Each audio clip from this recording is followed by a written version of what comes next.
Imagine two professionals with the exact same profile, same skills, same education, and the same drive. One rises fast, gets a promotion, and is seen as the natural leader, whereas the other kind of stays invisible, despite the fact that this person is working just as hard. The difference? Confidence. Confidence is really what makes you raise your hand, what makes you speak up in a room full of executives, what makes you even stand tall under pressure. Without it, even the most talented person really can fade out into the background and not be considered for those promotions. And what most people, in my opinion, don't get right is they think confidence is innate.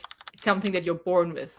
When in reality, it's a skill, one that everybody can build step by step. Just like competence. And the reason for that is pretty obvious, right? Because people want to trust you, and they trust you when you feel certain of yourself. When you can stand there, say what your worth is, and say what your skills are. And when you can confidently convince everybody in the room that you are the right person for that next step. You won't spend as much time and energy doubting yourself and second guessing yourself, but you can spend all of that energy on what you actually want, growth. Hello and welcome to the Corporate Warriors podcast. My name is Fela Rosa, and this episode is diving deep in how to increase your confidence so that you can get this next step in your career without faking it. If you like that episode and if it helps you, please make sure that you subscribe to the channel and give me a rating so that other people and other high performers can also find this valuable information. Now let's dive in. Just like with the competence stages, there are similar stages to confidence. They might go hand in hand, but for some people, they split at some point where they increase their level of competence, but their confidence doesn't rise. Especially if you have ever worked under a toxic boss, that might have been that this person has chipped away your confidence strategically. So you need to be empowered to be able to build up that confidence again from the inside out. Now, what do I mean with building it just like competence? In competence, there's a thing called as the 4 stages of competence. And this is exactly how also every skill that makes you competent and also confidence can be developed.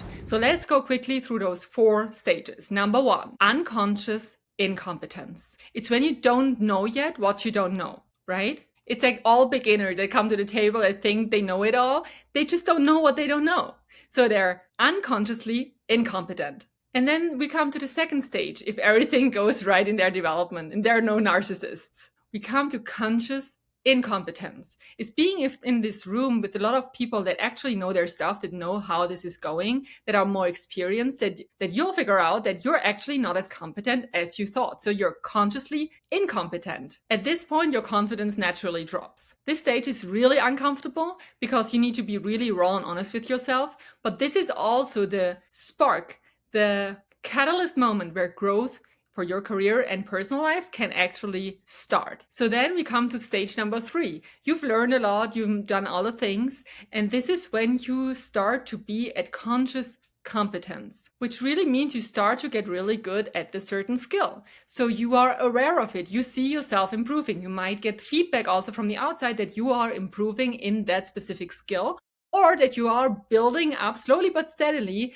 the confidence level that you desire. So even if you're not focusing on confidence, but on the competence and skill side, your confidence naturally increases again. But it still requires effort because you're still in this real expansion phase where the biggest growth really happens. So that now you're in stage 4 and the final stage, unconscious competence. This means that the skill that you've trained has really become second nature. It has become your new normal because you have evolved in that new version of yourself. Here, naturally, normally, your confidence becomes kind of steady because this is your new normal, literally and figuratively. So every time you grow, it may be in a new role or even outside your career.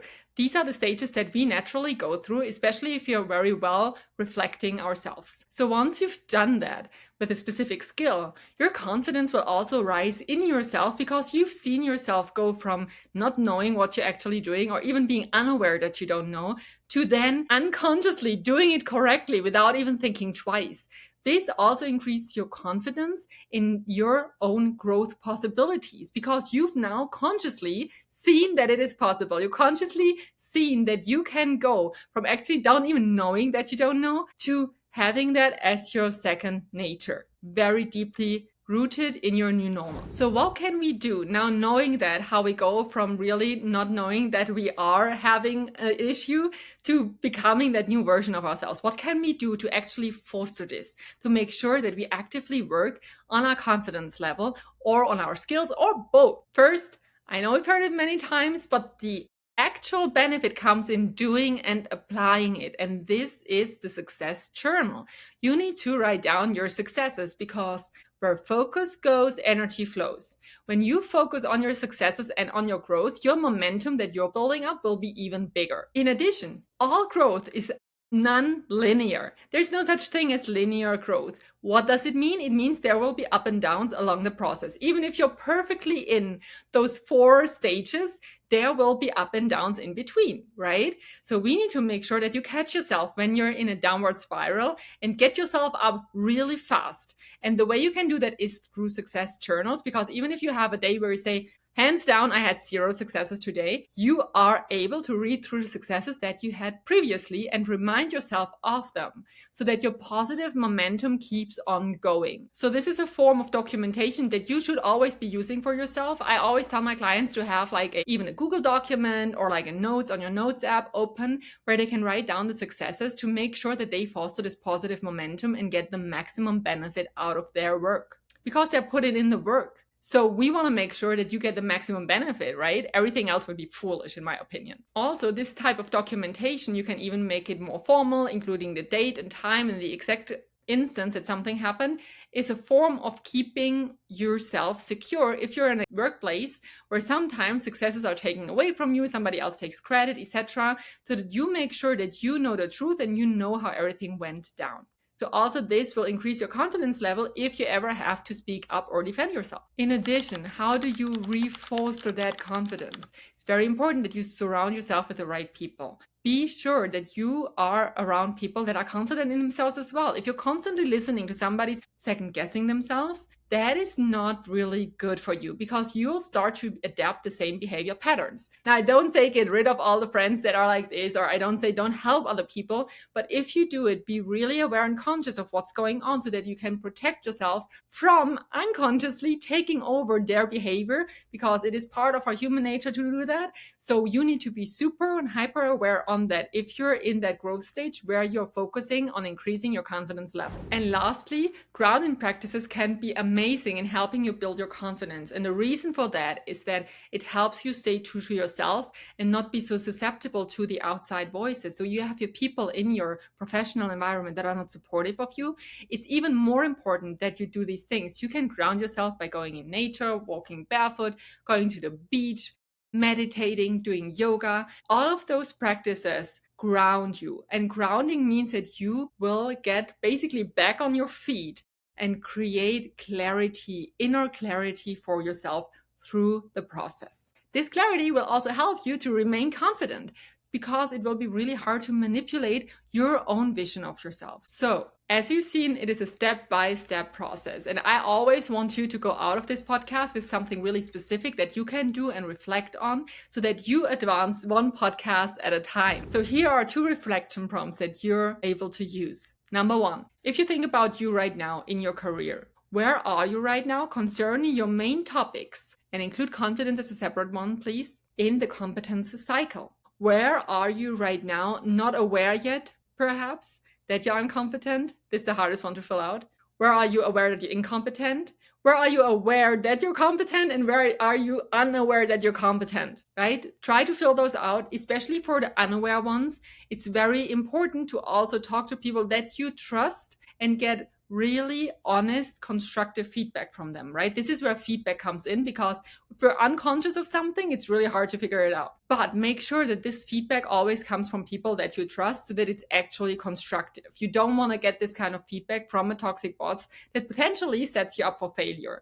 You want to be really clear that if they say something back to you, you double check it. You check in with yourself, you check in with others that know you in your work, to see if their feedback is actually constructive, or it's actually used to chip away on your confidence. So you need to be hyper aware on this, okay? But fill out where you're at right now. Think about different situations in your career recently where something did go very well, so you can Figure out, okay, what was it that made this so successful? And where am I right now in the competence field of that specific topic? And also the opposite, when something did not go very well, perhaps you're unconsciously incompetent in understanding politics. That is a big issue if you want to make a career. Just as an example, you can do that basically with any kind of variable that is required for career success, especially for building up the confidence. This is important because confidence is built with every single skill that you have.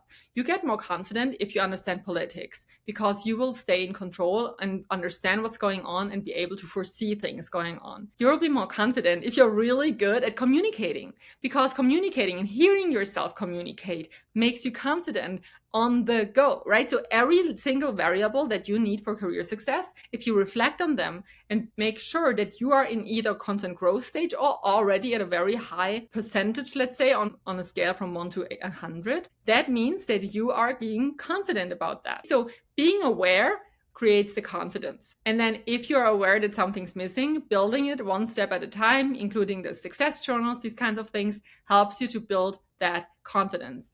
And then again, while building the success journal will help you to stay on track. This is a step-by-step thing. You won't wake up one day from another, all of a sudden being confident. You get confident by doing the work and being aware of it. And then the second prompt is, please think back at a time when you really had confidence issues, when you felt like you were not feeling confident at all anymore. And then what was it that helped you get back on track, regain that confidence? Because we all are different, and one thing might work really, really well for you, while something else might work better for others.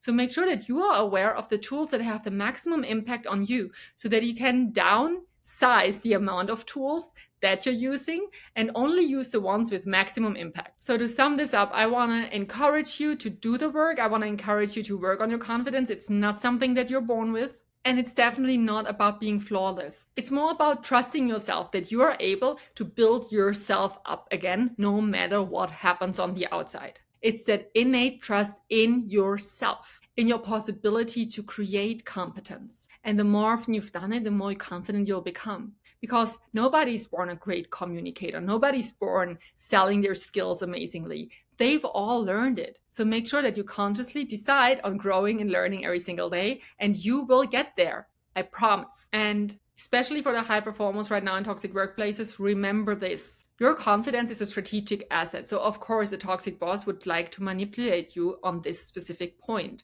So you have to be hyper aware here, and you have to protect your confidence. Like your career depends on it, because it really does. If you have great confidence, your job interviews will go differently. Your energy will be very different. Your susceptibility to BS will be very different because you'll trust yourself. So by having a strong confidence, you will create yourself new opportunities. And it makes indirectly sure that your work actually gets recognized because you are able to confidently talk about it. All right, so if this episode was of any help to you, make sure that you subscribe to the Corporate Warriors podcast and give me a 5-star rating so that other high performers in similar situations can find this channel and learn with us together. And if you know somebody who needs to rebuild their confidence, share this episode with them. Thank you for being here. I really appreciate you, and I'm looking forward to having you back next time. See you then.